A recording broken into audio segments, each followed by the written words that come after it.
आपण 11वा प्रॉब्लेम बघतोय. थोडं रेकॉर्डिंग चालू व्हायचं राहिलं आणि मी सोडवत गेलो. मग इथे लक्षात आल्यानंतर मी 2 स्टेप फक्त झाल्यात त्या मी एक्सप्लेन करतो आणि पुढे सोडवतो. तर इथं आपल्याला 11व्या प्रॉब्लेम मध्ये जसं सायमल्टेनियस इक्वेशन एक्स वायचं आहे तसं हे मॅट्रिक्स मधलं इक्वेशन दिलेलं आहे.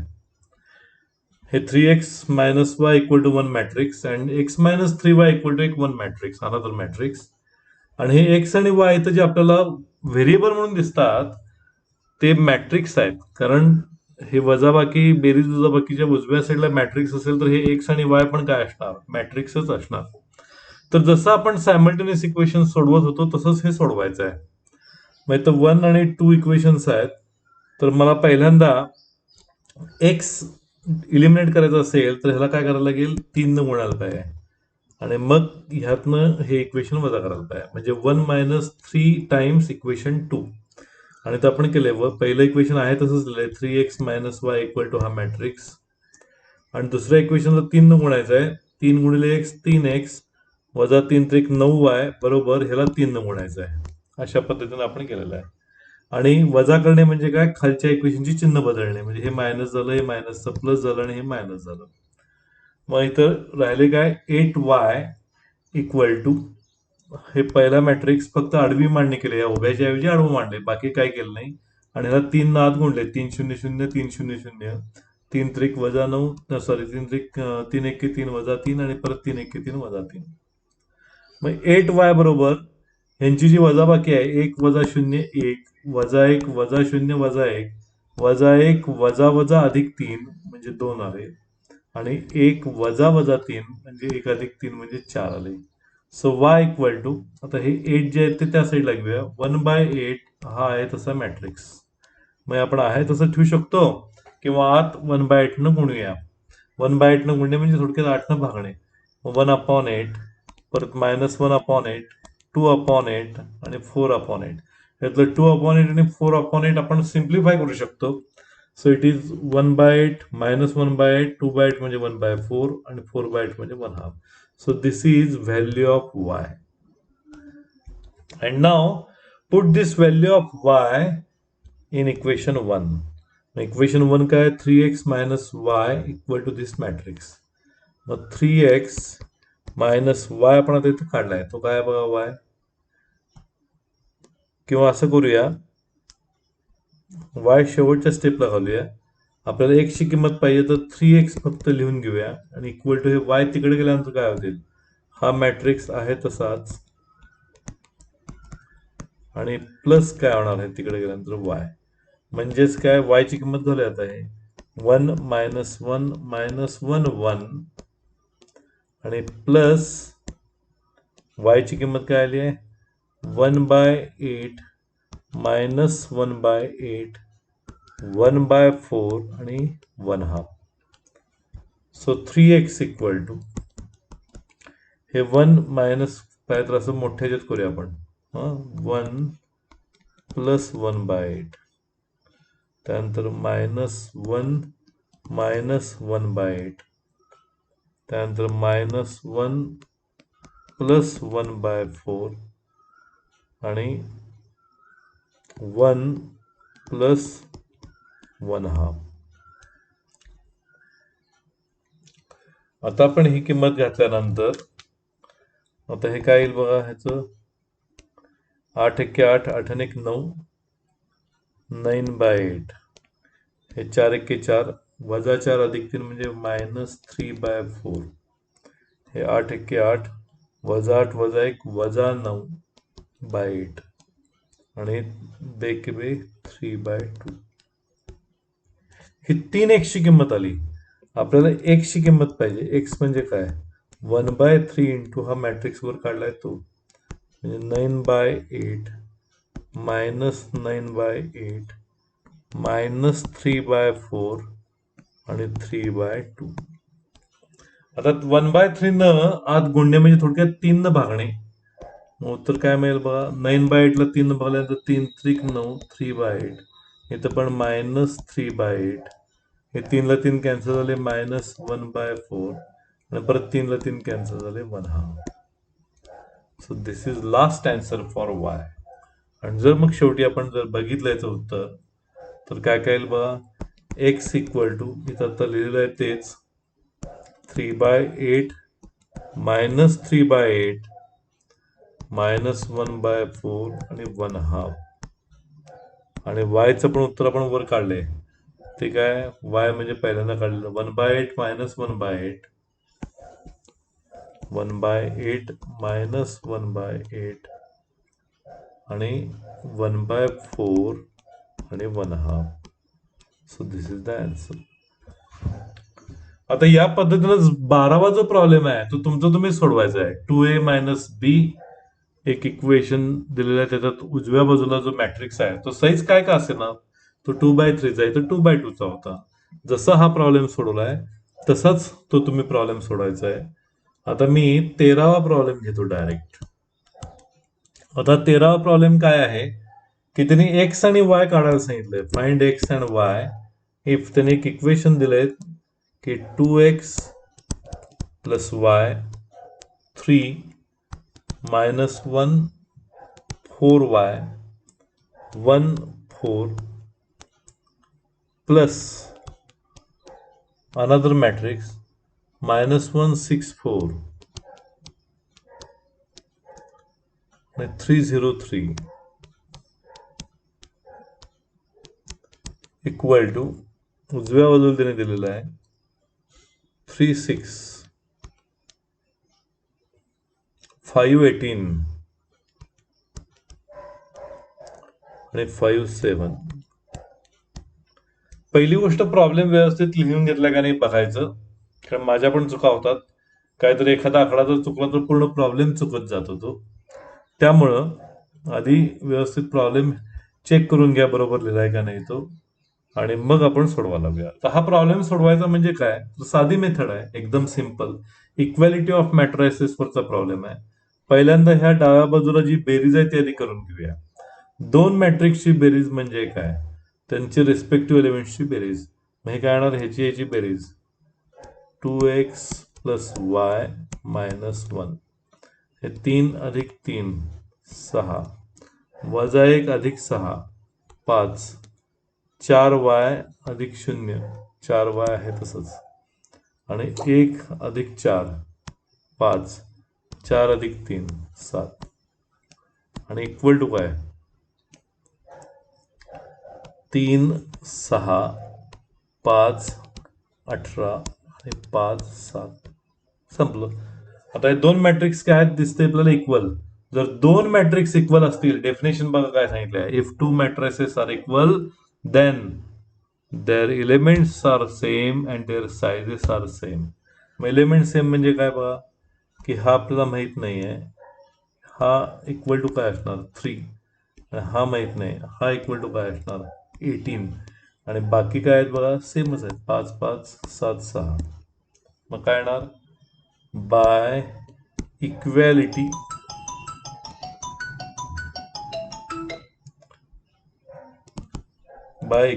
Of matrices.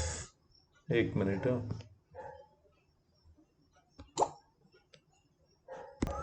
हा आता इक्वॅलिटी ऑफ मॅट्रायसेस वरून आपण काय सांगतोय, बाय इक्वॅलिटी ऑफ मॅट्रायसेस किंवा इक्वेटिंग रिस्पेक्टिव्ह एलिमेंट्स. मग काय होईल बघा 2x plus Y minus 1 equal to येणार 3 आणि 4y इज इक्वल टू काय येणार 18. अशी दोन गोष्टी आपल्याला मिळतील. हे फक्त सोडवायचं आता. मग हे एक इक्वेशन येणार 2x प्लस वाय मायनस 1 तिकडे गेल्यानंतर होणार 4 आणि 4y इक्वल टू 18. मग y इक्वल टू काय येणार 18/4 बेन 90 18 आणि बे दोन्ही 4 म्हणजे y ची किंमत काय आली 9/2. आणि मग ह्या इक्वेशन मध्ये ठेवूया पुट y इक्वल टू 9/2. मग 2x प्लस 9/2 इक्वल टू 4. मग 2x इक्वल टू 4 मायनस 9/2. मग 4 दोन्ही 8 8 वजा 9 म्हणजे -1/2 आणि मग हे दोन तिकडे गेल्यानंतर काय होईल x इक्वल टू -1/2 आणि हे छेदात आले 2 it is -1/4. So it is value of x. So x equal to -1/4 आणि y equal to -9/2. या पद्धतीने याच्या दोन सॉरी y equal to 9/2 आहेत minus x and y, values of x and y. आता 14वा जो प्रॉब्लेम आहे तो पण सेम. तर त्यात तर काय 4 इक्वेशन्स मिळणार, ती 4 इक्वेशन्स सोडवायचे कशी ते पण पाहतो. सोडवूया आपण 14वा प्रॉब्लेम. बघा 14वा प्रॉब्लेम आहे त्याने दिलेला आहे, दोन मॅट्रिक्स इक्वल दिलेले आहेत डायरेक्ट. 2a + b, त्यानंतर c + d, 3a - b, 2c - d equal to 2, 4 आणि 3 - 1. आता find A B C D. मग इथं पण काय येणार, बाय इक्वॅलिटी ऑफ मॅट्रायसेस काय येणार, हे रिस्पेक्टिव्ह एलिमेंट सेम असणार. मग 4 इक्वेशन्स मिळतील बघा आपल्याला. काय काय मिळणार, 2a + b = 2. तसंच हे इक्वल टू काय असणार, 3. 3a - b = 3. याला इक्वेशन 1 म्हणूया, याला इक्वेशन 2 म्हणूया. तसंच हा एलिमेंट इक्वल टू हा एलिमेंट असणार, c + d = 4. आणि हे काय येणार, 2c - d = -1. याला म्हणूया इक्वेशन नंबर 3 आणि याला म्हणूया इक्वेशन नंबर 4. आता हे फक्त दोन इक्वेशन सोडवायचे आहेत, बाकी काही काम नाही त्यामध्ये. पहिल्यांदा हे सोडवूया की फक्त यांची बेरीज केली की बी कॅन्सल होतोय. 1 + 2, मग काय होणार ते 2a + b = 2, 3a - b = 3. बेरीज म्हणजे काय होणार, यांची बेरीज हे कॅन्सल झाले. 3 आणि 2 5a = 5, म्हणजे a इक्वल टू काय आलं, 1. आता कुठल्याही एका इक्वेशन मध्ये ए ची किंमत घालूया. पहिल्यामध्ये घालूया, पुट इन 1.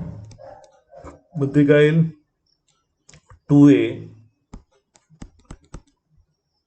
+ b = 2, म्हणजे b इक्वल टू काय येणार, 2 - 2, म्हणजे b ची किंमत काय आली, 0.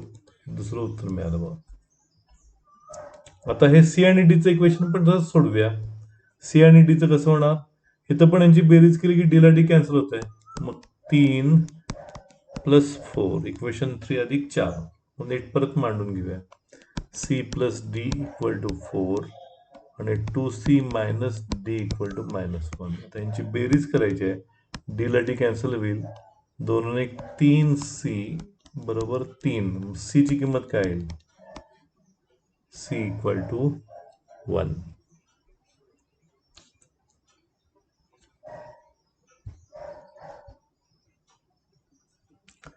आता फक्त इक्वेशन परत चेक करा, काहीतरी आपलं लिहिण्यात चुकलंय का, प्रॉब्लेम लिहिण्यामध्ये काही चुकलंय का. इथं c + 2d आहे बघा. मला तर लक्षात आलं म्हणून मी म्हटलं काहीतरी चुका लागलंय की काय. तर c + 2d आहे आणि 2c - d आहे इथं. मग इथं c + 2d करायला लागेल. इथनं आपल्याला प्रॉब्लेम हा बदलणार, नुसतं 3 + 4 करून चालणार नाही आहे इथं.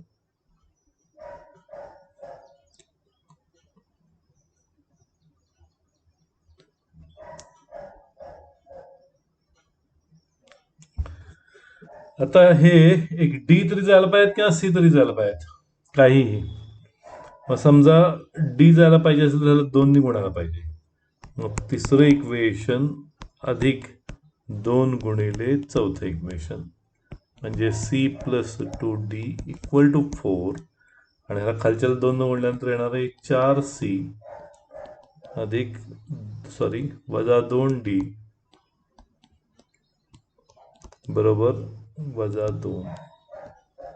आता यांची बेरीज म्हणजे हे डायरेक्ट कॅन्सल होणार. मग 4 आणि 1 5c बरोबर 4 वजा 2 म्हणजे किती आले 2. सी ची किंमत काय आली 2/5. आता जी सी ची किंमत 2/5 आहे ती पहिल्या तिसऱ्या किंवा चौथ्या इक्वेशन मध्ये घालूया. चौथ्यात घालूया कारण डी नुसता मोकळा मिळतोय. Put in fourth equation. मग ते काय इक्वेशन बघा 2c minus D equal to -1. 2c minus D equal to -1. 2 into C ची किंमत 2/5 मायनस डी इक्वल टू -1. मग मायनस डी इक्वल टू हे दोन्ही 4/5 तिकडे गेल्यानंतर काय होणार -1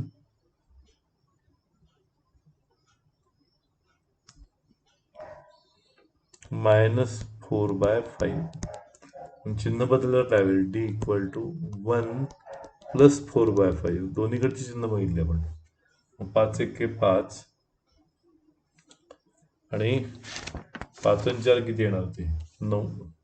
डी इक्वल टू काय आलं 9/5. Last answer A equal to मला वाटतं 1, B equal to 0, C equal to किती आहे 2/5 आणि D equal to 9/5 are the answers. लक्षात. अशा पद्धतीनं हा 14वा प्रॉब्लेम पण सोडवलाय. फक्त तुम्हाला मी कुठला प्रॉब्लेम सांगितलाय 12वा प्रॉब्लेम तुम्हाला सांगितलाय सोडवायला. आता 15वा जो प्रॉब्लेम आहे तो पण एकदम सोपा आहे. तर त्यांनी 2 मॅट्रिक्स साधे दिलेले आहेत. एक आहे जुलै मधला सेल्स आणि दुसरा आहे ऑगस्ट मधला सेल.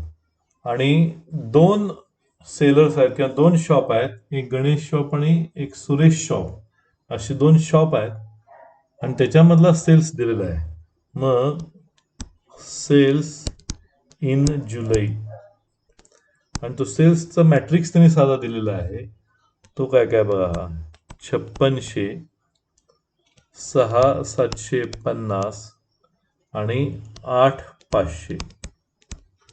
हे काय आहे हा सेल आहे. हा कुठल्या दुकानदाराचा आहे तर सुरेशचा सेल आहे. सुरेशने केलेला सेल. आणि कुठल्या कुठल्या विषयांचा आहे तर फिजिक्स केमिस्ट्री मॅथ्स.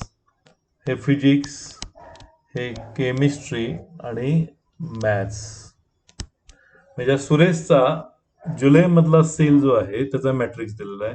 फिजिक्सचं 5600 रुपयाची पुस्तकं विकली, केमिस्ट्रीची 6750ची आणि मॅथ्सची 8500ची पुस्तकं विकली.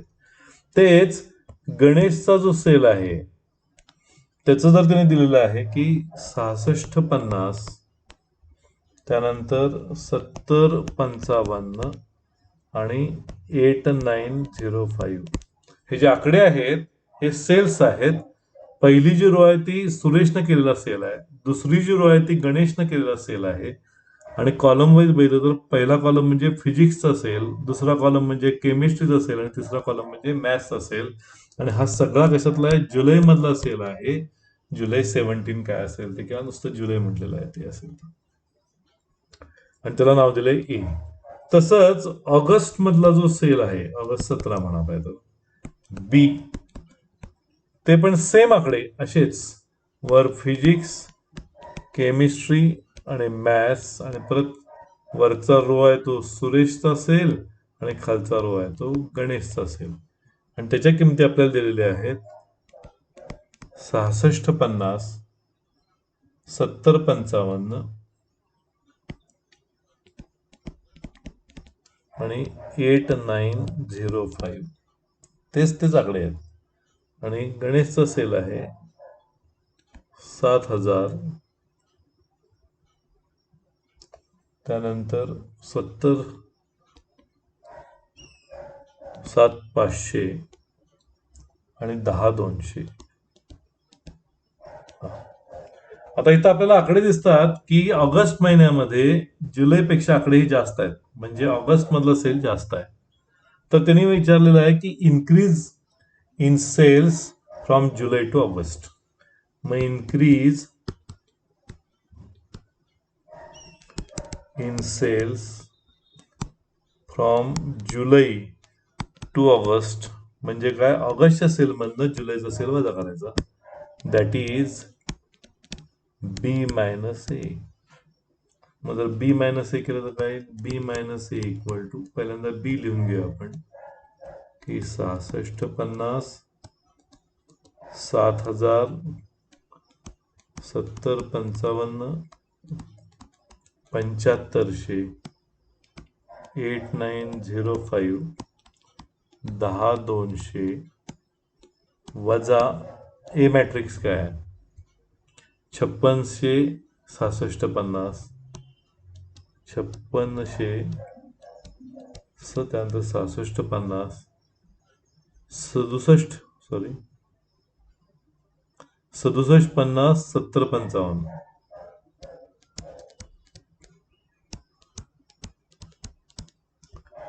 आणि 8500 8905.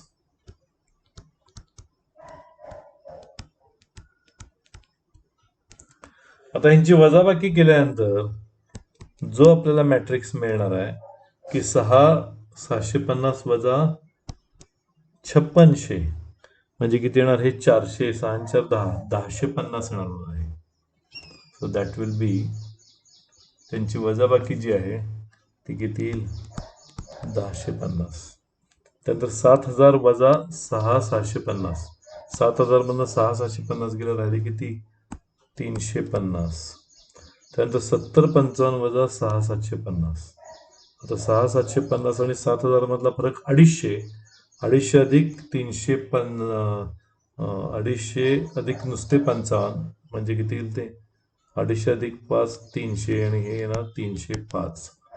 त्यानंतर 7500 आणि 7055 म्हणजे ते येणार 445. आता 8905 आणि 8500 ह्याच्यामधला फरक येणार 405 आणि 10200 आणि 8905.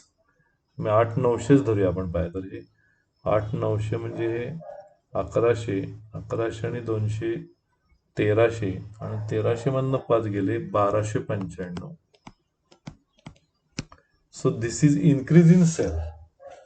मग तुम्ही इन्क्रीज इन सेलचं डायरेक्ट मॅट्रिक्स म्हणून लिहू शकताय, किंवा सुरेशचं हे आहे ह्याचं वर्णन खाली लिहू शकता, हे सुरेश आणि हे गणेश. मग increase in sale for Suresh is 1050 for physics, 305 for chemistry आणि 405 रुपीज फॉर मॅथ्स. आणि सेम आकडे फॉर गणेश, किंवा ह्याला म्हणे आपण इन्क्रीज इन सेल्स मॅट्रिक्स. संपलं. आता त्यात त्याने दुसरा प्रश्न असा सांगितलेला आहे की ऑगस्टमध्ये त्यांना 10% प्रॉफिट झालेलं आहे सेल्सवर. मग प्रॉफिट इन ऑगस्ट इज, हे समजतंय ना तुम्ही नीट व्यवस्थित लिहा, मी प्रॉब्लेम सोडवलेला पण बहुतेक पाठवलेला आहे. August 17 is 10% of sales, that is 10/100. 10/100 म्हणजे किती, 1/10 ऑफ सेल्स इन ऑगस्ट. मग 1/10 ऑफ सेल्स इन ऑगस्ट काय येणार बघा, profit matrix equal to 1/10 into sales in August काय बघा, ऑगस्टचा सेल, हा बी मॅट्रिक्स. तर मी पुस्तकात बघून सांगतो, 6650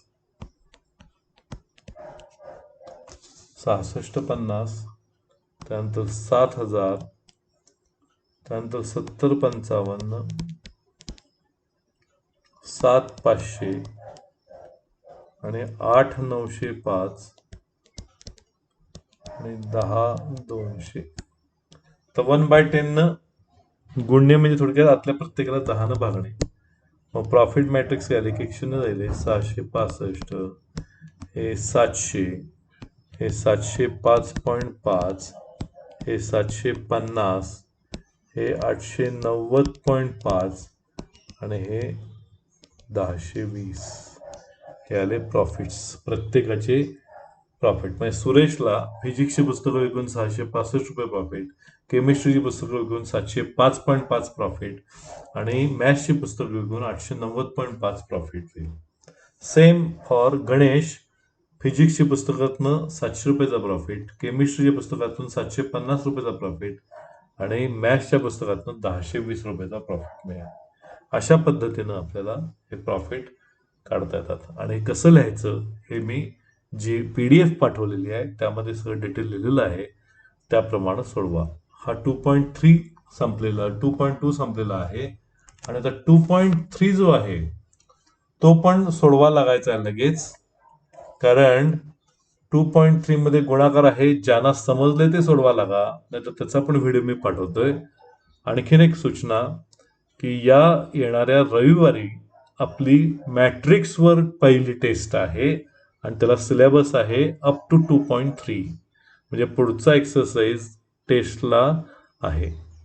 या पद्धतीनं अभ्यास करा.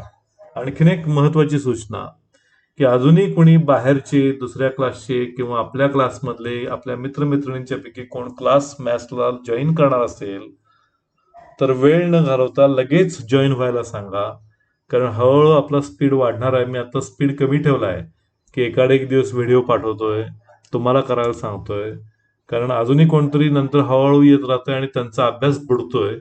त्यामुळं मित्र किंवा मैत्रिणींच्या पैकी बाहेरचे कोणी क्लासला पण येणार असतील तर येऊ शकतात, म्हणजे अकाउंट्सला आपल्याकडे नसले तरी त्यांनी पटकन ऍडमिशन घेणं गरजेचं आहे. ठीक आहे.